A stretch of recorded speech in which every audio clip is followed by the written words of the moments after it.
Bon dia, soc Joan Sedó, alcalde de Tivissa. Molt bé, bon dia, Joan. Com es perceben les centrals nuclears al territori? Jo crec que aquest és un dels grans debats que tenim dins del territori. Al final, estem en territori nuclear, concretament Tivissa està enmig d'Ascó i Vandellòs, però jo penso que les centrals som conscients de que va passar el que va passar als anys 80, però jo crec que al final tots som conscients de que són un motor dinamitzador econòmic del territori, i al final la percepció jo crec que en general és bona. O sigui, podríem dir que és una percepció que ha anat canviant al llarg dels anys. Sí, és una percepció que ha anat canviant i jo crec que aquí hi ha hagut una tasca important de comunicació, que les centrals nuclears són segures, que són espais amb moltíssima seguretat i això s'ha transmès dins a la població.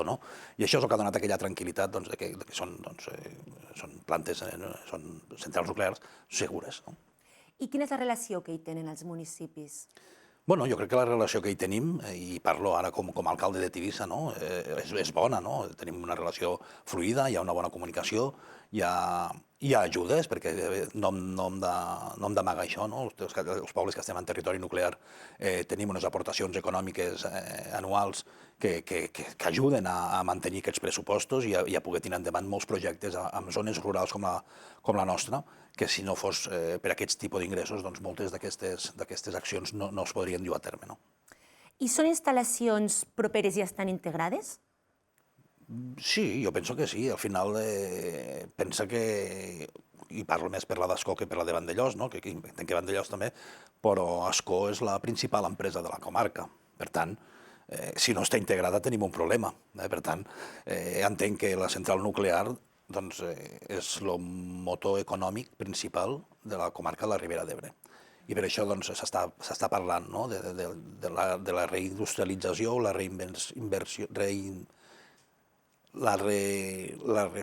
com refer la comarca a nivell econòmic. Però jo crec que a data d'avui la relació és bona, estan integrades, tots estem acostumats al paisatge que comporta tenir una central nuclear, i per tant, sense més. I Joan, s'impliquen amb l'entorn? Estan força implicats. Jo mateix a Tivissa tenim projectes en els que la nuclear s'hi ha implicat, i jo personalment també, perquè tinc un projecte que la nuclear hi ha cregut, i per tant que hi s'impliquin de la manera més propera, una manera de, si més no, acostar a la població, que jo crec que això ha sigut bàsic perquè, com te deia al principi, la imatge de les nuclears hagi canviat, sobretot al territori nostre. Per tant, podríem dir que la relació amb elles és de confiança. Absoluta. Absoluta, una relació de confiança absoluta. Nosaltres estem informats contínuament de tot el que passa dins de les nuclears, i ho dic des a nivell municipal. Nosaltres rebem notes de premsa o rebem tot allò que passa dins de la nuclear. Nosaltres estem plenament informats i, per tant, si hi ha informació hi ha confiança. Perquè què és el que més ajuda a generar aquesta confiança? La proximitat. Al final, l'equip humà és bàsic perquè es generi aquesta confiança. I jo mateix porto 2 anys i escaig dins de l'alcaldia i he trobat un equip humà fantàstic. Al final, la veritat, he tingut les portes obertes des del primer dia, tant a Ascó com a Vandellòs, i per tant, la confiança la generen les persones. Perquè vostè personalment té un projecte molt singular al territori, els Tivissa Donkey Firefighters. Ens en pot parlar una mica d'aquest projecte? És un projecte que neix en temps de pandèmia, arrel de l'abandonament d'uns rucs a la zona del Delta de l'Ebre. Jo tenia cavalls a nivell d'oci i el veterinari que em portava els cavalls em va dir que si me'ls podia quedar i això, i al final, després de moltes discussions, li vaig dir que sí, i jo sabia que cavalls i rucs normalment poden no portar-se bé, i evidentment no es van portar bé, i llavors ens vam reinventar. Vam pensar que aquests animals són animals molt rústics, anem a provar d'engegar un projecte per sensibilitat en el territori de desforestació, de neteja de boscos, de gestió forestal. Tivissa té 21.000 hectàrees, de les quals pràcticament el 80% és massa forestal, i també pensant a nivell local, però també a nivell de país. A nivell de país, Catalunya té al voltant del 70% de massa forestal i no hi ha gestió. Per tant, aquell petit granet de sorra que jo vaig voler aportar amb la creació d'aquest projecte, que no deixa de ser de recuperar aquells animals que han estat abandonats i maltractats, i els recuperem física i psicològicament, i després els fiquem a treballar, entre cometes, perquè el que fem és soltar-los al bosc, a les parcel·les que nosaltres tenim estipulades, i allí ells fan la feina, que és la de gestió forestal. I segur que encantats. Doncs sí, la veritat que passen a viure d'espais, molts d'ells passen de viure d'espais molt reduïts a espais molt grans, perquè estem actualment gestionant gairebé 300 hectàrees i, per tant, l'associació ha anat creixent i actualment tenim 52 animals. I ANAF l'ha recolzat? Sí, ANAF va tindre una iniciativa molt xula, a més, perquè la recordo quan la treballàvem amb la cap de comunicació, que d'alguna manera volien col·laborar en el projecte, i jo crec que van tindre una idea brillant.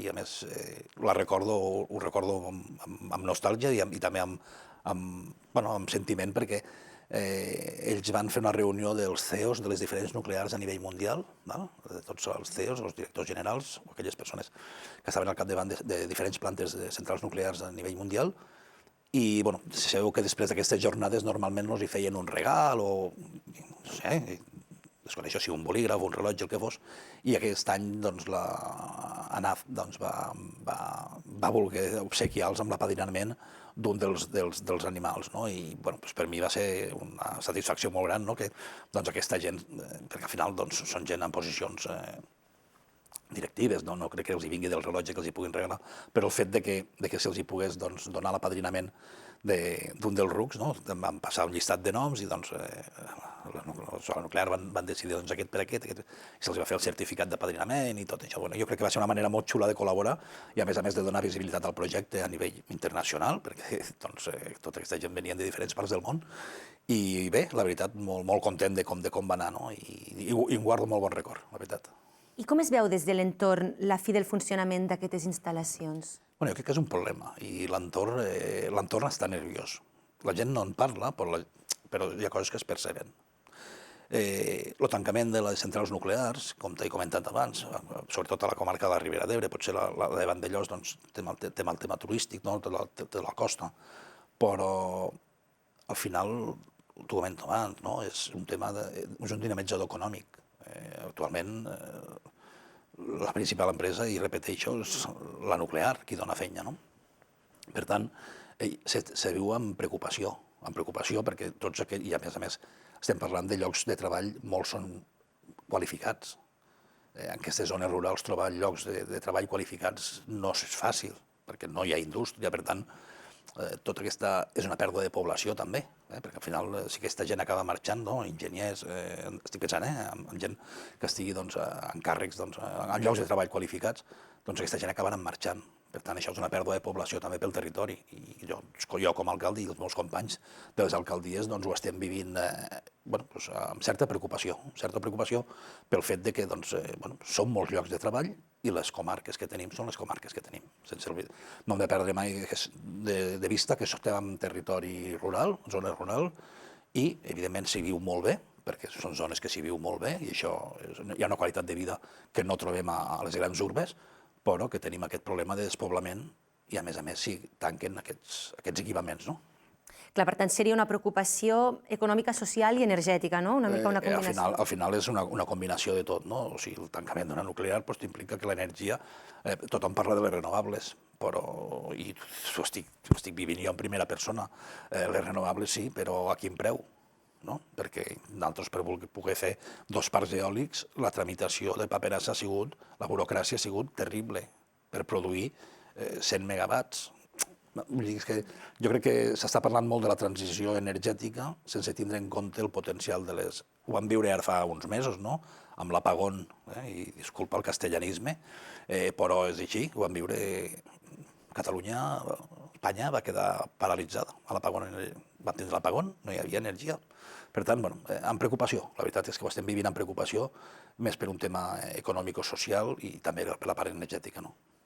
Perquè quins són els aspectes de l'operació de les centrals que generen més interès en la població? Jo crec que el que genera més interès, al final, és com afecta tenir una central nuclear a un territori. No? És interès. L'interès que desperta és quants llocs de feina dona. No?